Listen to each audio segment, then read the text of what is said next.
വൈദ്യുതി meter reading ഇനി നമുക്ക് സ്വന്തമായി രേഖപ്പെടുത്താം. അത് എങ്ങനെയാണെന്ന് നോക്കാം. KSEBയിൽ നമ്മൾ രജിസ്റ്റർ ചെയ്തിരിക്കുന്ന മൊബൈൽ നമ്പർ വഴിയാണ് നമുക്ക് ഈ സൗകര്യം ലഭ്യമാകുന്നത്.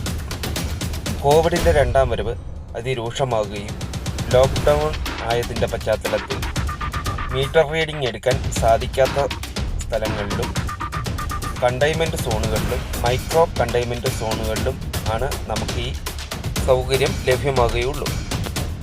നമ്മൾ KSEBയിൽ രജിസ്റ്റർ ചെയ്തിരിക്കുന്ന മൊബൈൽ നമ്പറിലേക്ക് ഒരു SMS അറിയിപ്പ് വരികയും ആ SMS അറിയിപ്പ് ഓപ്പൺ ചെയ്ത് അതിലുള്ള ലിങ്കിൽ ക്ലിക്ക് ചെയ്ത് ഉപഭോക്താവിൻ്റെ വിവരങ്ങൾ അടങ്ങിയിരിക്കുന്ന വെബ് പേജിലേക്ക് നമ്മൾ എത്തിച്ചേരുകയും ചെയ്യും.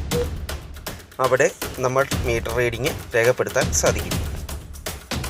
ഇത് എങ്ങനെയാണ് രേഖപ്പെടുത്തേണ്ടത് എന്ന് നമുക്ക് നോക്കാം.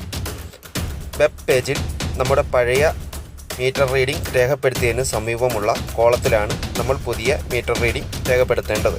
അതിന് മീറ്റർ ഫോട്ടോ എന്ന ഓപ്ഷൻ തിരഞ്ഞെടുത്ത് അതിൽ നമുക്ക് നേരിട്ട് മീറ്റർ റീഡിങ്ങിൻ്റെ ഫോട്ടോ എടുക്കാവുന്നതാണ്.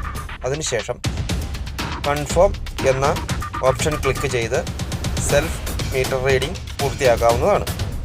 ഇതിനുശേഷം നമ്മൾ രേഖപ്പെടുത്തിയിരിക്കുന്ന മീറ്റർ റീഡിങ്ങും ഫോട്ടോയിലെ മീറ്റർ റീഡിങ്ങും പരിശോധിച്ച് എത്ര രൂപയാണ് വൈദ്യുതി ചാർജ് എന്നുള്ളത് നമ്മളെ SMS മുഖേന അറിയിക്കുന്നതായിരിക്കും.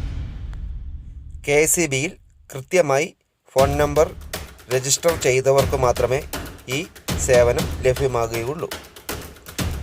വിവിധ താരീഫിലുള്ള മീറ്റർ റീഡിങ്ങുകൾ എങ്ങനെയാണ് ചെയ്യേണ്ടത് എന്ന് ഈ വീഡിയോയിൽ കാണിച്ചിരിക്കുന്നത് പോലെ നമുക്ക് മനസ്സിലാക്കി ചെയ്യാവുന്നതാണ്.